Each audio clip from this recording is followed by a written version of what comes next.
అందరికీ నమస్కారం.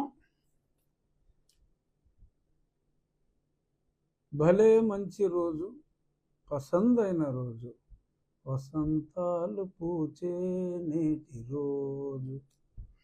ఈ పాట ఎందుకు పాడుతున్నానంటే, మరి ఎన్నో రోజులుగా ఎదురు చూస్తున్నాం.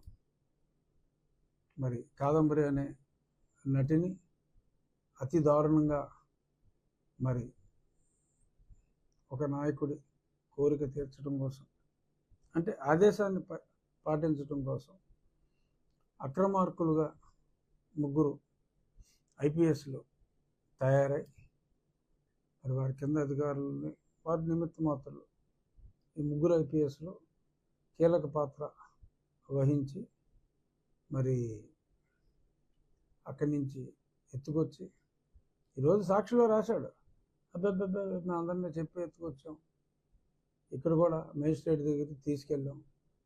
ఎన్ని ఎవరికి తెలియని వ్యవహారాలు మేజిస్ట్రేట్ దగ్గరికి తీసుకెళ్ళారు. ఎన్ని మేనేజ్మెంట్ సర్వీసెస్ నేమ్సేక్ ఉంటుంది, ఆ మేజిస్ట్రేట్ని బెదిరిస్తారు, అన్నీ మేనేజ్ చేస్తారు. ఇవన్నీ నేను పడిన కదా, నాకన్నా బాగా ఎవడో తెలుస్తుంది. అంత ఫ్రాడ్ కంపెనీ అది, అప్పుడు కంపెనీ.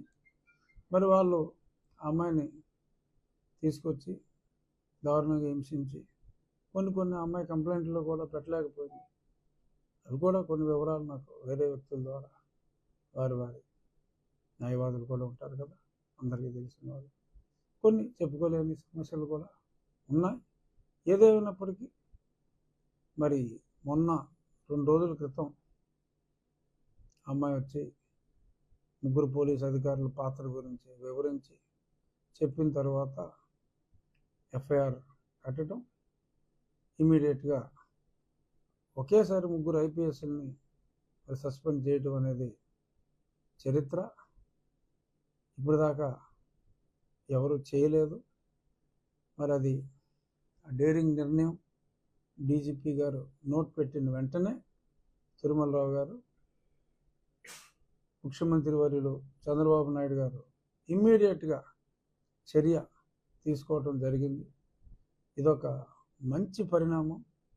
ఎప్పుడైతే టీజీ స్థాయి అధికారి, ఐజీ స్థాయి అధికారి, ఒక ఎస్పీ నుంచి డిఐజీ అయ్యి హోదాలో ఉన్న గున్ని అనే ఒక ఆఫీసర్కి మరి ఇప్పుడు సస్పెన్షన్, ఏమో అరెస్ట్ కూడా ఉండొచ్చు త్వరలో.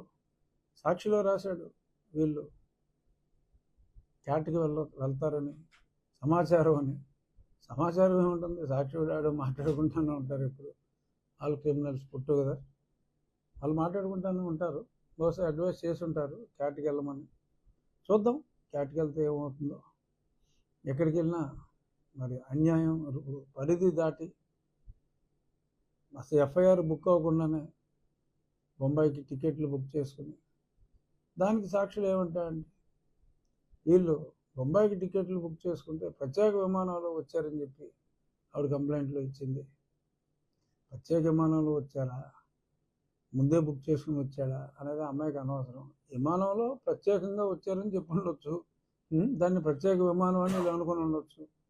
ఏదేమైనా పాయింట్, ఎఫ్ఐఆర్ అవ్వకముందే ఈ పనికిమాలిన వాళ్ళు టికెట్లు ఎలా బుక్ చేసుకున్నారు. నా కేసులో కూడా సేమ్ టు సేమ్. ఎఫ్ఐఆర్ అక్కడ 10ంటికి అయితే ఎఫ్ఐఆర్ అవ్వకముందే బయలుదేరిపోయారు టీంలు నా దగ్గరికి. అప్పుడు సేమ్ అదే సీను అక్కడ కూడా. అక్కడ విమానం అంటే మళ్ళీ కొంచెం ముందు బుక్ చేసుకోవాలి కాబట్టి ముందు బుక్ చేసుకున్నారు. నా దగ్గర పురమాయింపులన్నీ 2 రోజుల ముందే రెడీ చేసుకుని, రంజాన్ రోజు కూడా ఏం పర్వాలేదు. సరే, by the way Miladun Nabi Mohammed prophet birthday జయంతి శుభాకాంక్షలు ముస్లిం సోదరులందరికీ. ఆ రోజు పవిత్రమైన రంజాన్ సెలవు దినం కూడా. మరి అప్పుడు నన్ను లేపుపోయేరిళ్ళు ఆ విజయపాలన్నాడు. సో అలా ఇప్పుడు ఈ కేసులో ప్రారంభమైంది. మొన్నటిదాకా చంద్రబాబు నాయుడు గారు ఆలస్యం చేస్తున్నారు, ఇన్నాళ్ళ అన్యాయం చేసిన వాళ్ళని ఉపేక్షించడం అని చెప్పి చాలామంది మాట్లాడారు. అన్నిటికీ ధీటుగా దేనికైనా సమయం రావాలి, పద్ధతి ప్రకారం జరగాలి. కక్షపూరితంగా జరగకూడదు. సో స్పష్టంగా ఒకసారి వచ్చిన తర్వాత అప్పటికే విజయవాడ కమిషనర్ డీటెయిల్డ్గా ఇన్వెస్టిగేషన్ చేసి అవన్నీ ఫ్రాడ్ అని తేలిన తర్వాత కుక్కల విద్యాసాగర్ మరి ఇచ్చిన కంప్లైంట్ అంతా ఫేక్, అది ఇల్లే లేని 2020లో కొన్న ఇల్లు 2000 అప్పటికే కన్స్ట్రక్షనే మొదలు కాని ఇల్లు 2018లోనే ఆ ఇంటి అడ్రస్తో ఒక ఫోర్జరీ డాక్యుమెంట్ని తయారు చేయడం. ఏ ఇద్దరికైతే మరి అమ్మ చూపిందో ఆ ఇద్దరు అసలు నాకు ఈ సంగతే తెలియదు, ఆ అమ్మాయి ఎవరో తెలియదు, మాకు అసలు సంబంధం లేదని చెప్పడం. ఇదంతా ఇన్వెస్టిగేషన్ చేసే వీళ్ళ పాత్రను చూసే ఆ ఎవిడెన్స్లు కలెక్ట్ చేసి కింద లెవెల్ ఆఫీసర్స్ దగ్గర సిస్టమేటిక్గా చేశారు. ఇదేమి గోపాలరావు చెప్పినట్టు అర్రీ బుర్రిగా ఏం చేయాల, చాలా సిస్టమేటిక్గా చేసిన వ్యవహారం. ఈ ముగ్గురిని సస్పెండ్ చేసిన తర్వాత ప్రజల్లో ఒక ధైర్యం, ఒక స్థైర్యం కలిగింది. అలా ఎవరిని కూడా ఉపేక్షించే అవకాశం ఏమాత్రం లేదు. ఇప్పుడు చూశారు చంద్రబాబు నాయుడు గారి స్పీడ్ని ప్రజలందరూ ప్రత్యక్షంగా చూశారు.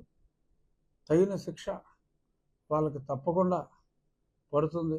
క్యాట్లకు వెళ్ళినా, కోర్టులకు వెళ్ళినా, సుప్రీంకోర్టులకు వెళ్ళినా ఇలాంటి అకృత్యాలని ఆపవలసిన సీనియర్ ఐపీఎస్ ఆఫీసర్లు వాళ్ళ చేతుల మీదుగానే ఇటువంటి అకృత్యాలు ఏదో ప్రమోషన్ల కోసం ఇంకెందుకోసం ఇంత దారుణంగా చేశారంటే అది పోలీసు వ్యవస్థకే కూడా ఒక మాయని మచ్చలాగా మిగిలిపోతుంది.